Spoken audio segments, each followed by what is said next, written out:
Hello my fellow book nerds. In this video I'm going to tell you guys how I make time to read in my busy schedule, because it is insane how busy it has gotten and I'm feeling overwhelmed. But I still make time to read because that is a massive priority for me. So let's get right into it. But before we do that, please like this video, subscribe, and hit the notification bell down below. And my name is Crystal, if you didn't know. I'm a fellow book nerd. I love books and everything about them, so I have this YouTube channel to just talk about them. So let's get right into it. So the first thing I highly recommend when you're wanting to make time to read a book is to read what you like, because I know for some reason we all have this thing of wanting to read books that are just like other people say that they're great, and we just want to read those books. And you probably shouldn't, especially if you don't like them, because you're not going to finish reading it. You're probably going to start, maybe read like a chapter, and then you're just be like, I don't want to keep reading it, but you're going to read it, and then you're going to procrastinate and not read at all. So read what you like. Like, I love fantasy. Fantasy is like my favorite genre ever. Also, like, what else do I like? So fantasy, young adult, children's books I love, self-help books. There's a ton of genres. So I love those books, and those are the ones I'm reading right now, especially with the very busy schedule. You have to read what you like. I'm not going to get into classics right now because so far, like, for some reason, like prose, like the extensive writing is just annoying me. So I'm not going to read that. So read what you like. The second thing is to block out time to read. So what I do is in the morning I set about an hour, like I wake up earlier and set about an hour apart to read. I read about, I think I have 3 books right now. 3 books, not including what I have to read for school. And I'm reading those in the morning just so I could get my reading in and done, and I enjoy that time. I love doing that.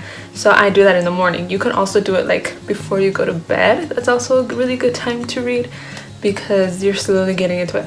But if you're going to do it before bed, I don't recommend reading self-help or anything like that, because your brain starts like working. You want something like fiction if it's at night.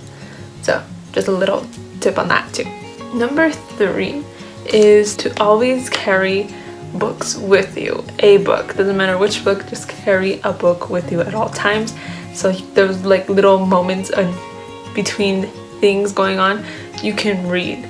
Like if you're going to the doctor and you got there a little bit early, you could take out your book and read for 10 minutes. Or if, I don't know, you're waiting, you're gonna go meet up with a friend, you can wait and they're late, you can read while you're waiting for them. So there's little blocks of time where you can read, and as long as you have your book with you, you can read.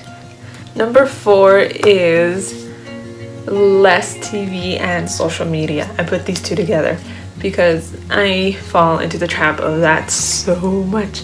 I mean, especially social media. TV, not that much anymore, but social media, I could be scrolling and scrolling and scrolling, and literally, like, I'm not even thinking during that time.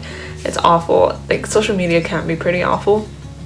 So instead, it's like putting on stop on that, and instead of being on social media or watching TV, read a book instead.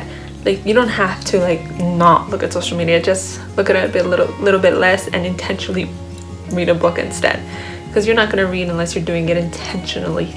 You have to kind of force yourself in the beginning, and that's really helpful, and then you finally get used to it. Number 5 is audiobooks.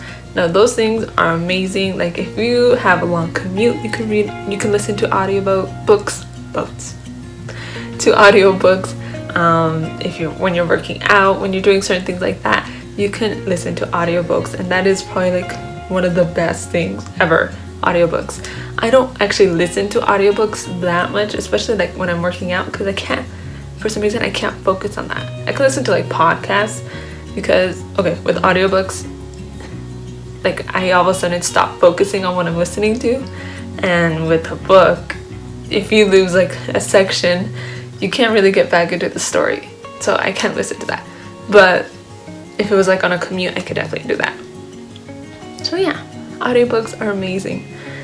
And like Audible overall is amazing too. So definitely listen to audiobooks. Number 6 and the last one is get a buddy. Get someone who wants to read as well or is a book nerd. Get them to read the same book with you, and you'll have someone to like keep you on track to talk about what the book is about. And that is actually very helpful to have that person to talk to, because reading is like an isolated thing. You do it by yourself, but if you have another person reading the same thing, it's very helpful. That's why book clubs are quite popular at some points. Now they're doing like book clubs online and all that. I haven't exactly got into those yet, but I love having friends who can, you know, read the books with you, and you could talk about them, and fandoms are huge. So, you know, read those books and you can have friends with people that are reading the same books as well. So anyway, those are all the tips I have for how I read more. So those are all the tips, and I hope you enjoyed them. Let me know down below how you guys make time to read during your busy schedules. Let me know down below, and please like this video, subscribe, and hit the notification bell down below, and I'll see you all in the next video. Bye guys.